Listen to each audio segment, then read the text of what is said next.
భారతదేశం మొత్తం మీద ఇష్టకామేశ్వరి అన్న మాట లేదు. ఒక్క శ్రీశైలంలోనే ఇష్టకామేశ్వరి ఉంది. ఆవిడ్ని దర్శనం చేయడం అంత తేలిక విషయం కాదు. ఏ కారు వెళ్ళదు. శ్రీశైల క్షేత్రంలో ఉన్న కొన్ని జీపులు మాత్రమే వెళతాయి. అది కూడా గుండెదిట ఉన్న వాళ్ళైతేనే వెళ్ళగలరు. మీరు ఆ ఇష్టకామేశ్వరి దేవాలయానికి వెళితే ఇవాళ ఆలయం శిథిలమైపోయింది. శిథిలమైపోయి చిన్న గుహ ఉన్నట్టుగా ఉంటుంది. అందులోపలికి వెళ్లి అమ్మవారిని చూస్తే చతుర్భుజి అమ్మ 4 చేతులతో ఉంటుంది. 2 చేతులతో వైష్ణవ సంప్రదాయంలో లక్ష్మీదేవి ఎలా తామర మొగ్గలు పట్టుకుంటుందో అలా తామర మొగ్గలు పట్టుకుంటుంది. కింద 2 చేతుల్లో ఒక చేతితో రుద్రాక్షమాల పట్టుకుంటుంది, ఒక చేతిలో శివలింగాన్ని పట్టుకుని యోగిని స్వరూపంలో ఉంటుంది. ఇప్పటికీ పెద్దలు చెప్తారు కామేశ్వరి అని పిలవడానికి సాధారణంగా తంత్రంలో కామేశ్వరి స్వరూపం ఎలా ఉంటుందని చెప్తామో అలా లేదు కదా. ఇక్కడ కామేశ్వరి 8 చేతులతో ఉంటుంది. ఈవిడ అలా లేదుగా. పైగా కామేశ్వరి కామేశ్వర అంటాం కదా, ఆ రూపం కాదు. మరి ఇష్టకామేశ్వరి అన్నది లేదు. మరి ఎందుకు వచ్చింది ఈవిడ? ఎందుచేత అంటే శ్రీశైలానికి ఒక్కదానికే ఓ లక్షణం ఉంది.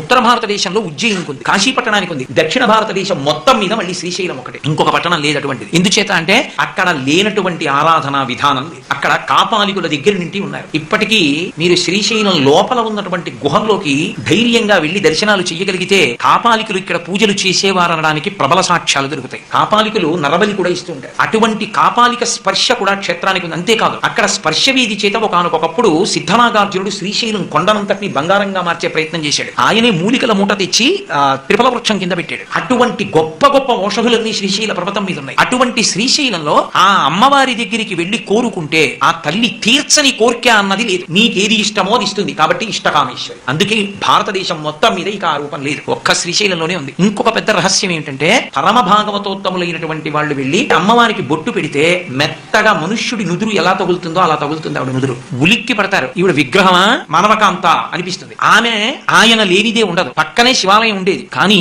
ధూర్తులు శివలింగాన్ని కూడా తొలగించేశారు. ఆ ప్రదేశంలో ఇప్పటికీ పెద్ద గొయ్యి ఉంటుంది. అసలు ఇంకొక పెద్ద చమత్కారం ఏంటంటే అక్కడ ఉండేదంతా చించు. ఎవ్వరూ నాగరికులు ఉండరు. మీరు అక్కడికి వెళ్లి కొంచెం కళ్ళు మూసి కూర్చుంటే సెలయేళ్ల ప్రవాహం చేత మీకు ధ్యానమునకు అత్యంత యోగ్యమైనదిగా ఉంటుంది. అక్కడ ఉండే చించుల్ని మీరు సంతోషంగా వాళ్ళని పలకరించి మాట్లాడితే వాళ్ళు తమ విలువిద్య విన్యాసం మీకు చూపిస్తారు. అటువంటి ఇష్టకామేశ్వరి దేవాలయం ఒక్క శ్రీశైలంలోనే మీరు చూడగలరు.